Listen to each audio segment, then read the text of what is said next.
ഞാൻ സോമതീരത്ത് പോകാൻ വേണ്ടിയിട്ട് ഇറങ്ങിയ കേട്ടോ. അപ്പോഴാണ് കേട്ടത് ഇവിടെ ചൊവ്വരയിലൊരു ക്ഷേത്രമുണ്ട്, ശ്രീധർമ്മ ശാസ്ത്ര ടെമ്പിൾ എന്ന് പറഞ്ഞിട്ട്. അപ്പോൾ അവിടെ നിന്ന് ഈ ഉള്ളിലോട്ട് കയറി വരുമ്പോഴത്തേനും ഭയങ്കര നല്ല വ്യൂ ആണെന്ന് കേട്ടിട്ടുണ്ട്. നമ്മൾ ഈ വർക്കല ക്ലിഫിൽ പോയി നിന്നുള്ളൊരു വ്യൂ ഒക്കെ ഇല്ലേ, അതേ കണക്ക്. പക്ഷെ അതിനേക്കാളും നല്ല ബ്യൂട്ടിഫുൾ ആയിട്ടുള്ള വ്യൂ ആയിരുന്നു കേട്ടോ. ഇവിടെ നിന്ന് ഇങ്ങനെ നോക്കുമ്പോഴത്തേനും മൊത്തം ഇവിടെ ഇങ്ങനെ തെങ്ങാണ് കേട്ടോ. ഇടയ്ക്കിടയ്ക്ക് വീടൊക്കെ ഉണ്ട്, പക്ഷെ ഇവിടെ നിന്ന് ആ കടൽ കാണാൻ ഭയങ്കര ഭംഗിയാണ്. പിന്നെ ഇങ്ങനെ കപ്പലൊക്കെ പോകുന്നുണ്ട്. ഇത് ശരിക്കും പൊക്കത്തിരിക്കുന്ന സ്ഥലമാണ്, കൊക്കയാണ് ആക്ച്വലി. ഇവിടെ നമുക്ക് അങ്ങോട്ട് ഇറങ്ങി പോകാനൊന്നും പറ്റത്തില്ല, വീണ് കഴിഞ്ഞാൽ ആള് ചത്തുപോകും. ഇവിടെ അങ്ങനെ ടൂറിസ്റ്റ് പ്ലേസ് ഒന്നും അല്ല, ആൾക്കാർ ഇവിടെ ആരുമില്ല. ഇങ്ങനെ നമ്മൾ മുമ്പ് വന്നിട്ടുള്ള ഒരാൾ പറഞ്ഞ് കേട്ടിട്ട് ഇവിടുത്തെ വ്യൂ ഭയങ്കര നല്ലതെന്ന് പറഞ്ഞ് കേട്ടിട്ട് വന്നതാ. ശരിക്കും ഈ ഏരിയയിലുള്ള ആൾക്കാരോ അല്ലെങ്കിൽ ട്രിവാൻഡ്രം ജില്ലക്കാരോ ഒന്ന് ഈ വഴിക്കൊക്കെ പോവുകയാണെങ്കിൽ ഒന്ന് വന്ന് കണ്ടേക്കുക കേട്ടോ.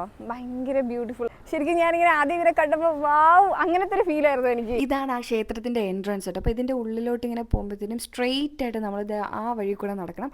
അപ്പോഴാണ് നമുക്ക് ഈ ബ്യൂട്ടിഫുൾ ആയിട്ടുള്ള വ്യൂ കാണാൻ പറ്റുന്നത്. ഇത് കഴിഞ്ഞിട്ട് ഞങ്ങൾ സോമതീരം പോയി. സോമതീരം എന്ന് പറയുന്ന സ്ഥലം എനിക്ക് പേഴ്സണലി ഭയങ്കര ഇമ്പോർട്ടൻ്റ് ആയിട്ടുള്ള സ്ഥലമാണ് കേട്ടോ.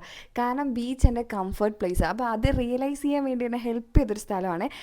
കാണുന്നില്ല, അവിടെ ഇരുന്നിട്ടാണ് ഞാൻ റിയലൈസ് ചെയ്യുന്നത് ബീച്ച് എൻ്റെ കംഫർട്ട് പ്ലേസ്. പണ്ട് ആ കുരിശടിയുടെ ചുറ്റും ഈ കമ്പിവേൽ കെട്ടിയിരിക്കുന്നില്ലേ, അതവിടെ ഇല്ലായിരുന്നു. നമുക്ക് അവിടെ ഇരുന്നിട്ട് ഇങ്ങനെ കടലിനെ നോക്കാൻ ഭയങ്കര ബ്യൂട്ടിഫുള്ളാണ്. അപ്പോൾ ഞാനിങ്ങനെ ഒരു അരമണിക്കൂറോളം വേറെ ഒന്നും ചിന്തിക്കാതെ കടലിനെ തന്നെ ഇങ്ങനെ നോക്കിയിരുന്നു പോയേ. അങ്ങനെ എൻ്റെ മനസ്സൊക്കെ ഭയങ്കര ശാന്തമായി. അങ്ങനെയാണ് ഞാൻ റിയലൈസ് ചെയ്യുന്നത് കടലിൻ്റെ കംഫർട്ട് പ്ലേസ് ആണ്. ഇപ്പം ഞങ്ങൾ പൂവാറ് ബീച്ചിൽ വന്നു കേട്ടോ. ഇവിടെ ആണെങ്കിൽ ബോട്ട് സർവീസ് ഒക്കെ ഉണ്ട്. നമുക്ക് ഈ കണ്ടൽക്കാടിൻ്റെ ഉള്ളിലൂടെയൊക്കെ കൊണ്ടുപോയി അവർ കാണിക്കും. അതിന് ഒരാൾക്ക് 700 രൂപയും കണ്ടോ കേട്ടോ. പക്ഷെ ഞങ്ങളിപ്പം ബോട്ടിലൊന്നും കയറുന്നില്ല, ടയേർഡായി. ഇനിയിപ്പോൾ അതുകൂടെ നമുക്ക് എൻജോയ് ചെയ്യേണ്ട ഒരു മൂഡില്ല. ഇവിടെ കണ്ടോ, ഇതിൻ്റെ ബാക്കിൽ നമുക്കിതൊക്കെ ബോട്ടിൽ പോയി മാത്രം കഴിക്കാൻ പറ്റുന്ന റെസ്റ്റോറൻ്റ് ആണ് കേട്ടോ. നമുക്ക് വേറെ വഴി കൂടെ ഒന്നും അവിടെ പോയി ഫുഡ് കഴിക്കാൻ പറ്റത്തില്ല. നമ്മൾ ഈ ബോട്ട് സർവീസൊക്കെ എടുത്താൽ മാത്രമേ നമുക്ക് അങ്ങോട്ടേക്ക് പോകാൻ പറ്റുള്ളൂ. ശരവൺ ഭവന് വരെ ഇവിടെ റെസ്റ്റോറൻറ്റ് ഉണ്ട് കേട്ടോ. നമ്മുടെ തൊട്ടടുത്ത് തന്നെ ഇത്രയും ബ്യൂട്ടിഫുൾ ആയിട്ടുള്ള സ്ഥലമൊക്കെ ഉണ്ടത് ഞാൻ ഇപ്പോഴും അറിയുന്നത് കേട്ടോ. ശരിക്കും ഈ സ്ഥലമൊക്കെ അറിയാൻ ഞാൻ വൈകിപ്പോയി. ഈ ഒരു സ്ഥലത്തിന് ഗോൾഡൻ സാൻഡ് ബീച്ച് എന്നാണ് കേട്ടോ പറയുന്നത്. ഇവിടെ ഒട്ടകമൊക്കെ ഉണ്ട്. ഒട്ടകത്തിൻ്റെ പുറത്ത് കയറിയുള്ള സവാരിക്ക് ഒരാൾക്ക് 200 രൂപയാണ്. എനിക്കാണെങ്കിൽ കയറണമെന്ന് ഭയങ്കര ആഗ്രഹം ഉണ്ടായിരുന്നു, പക്ഷെ ഭയങ്കര പേടിയാണ്.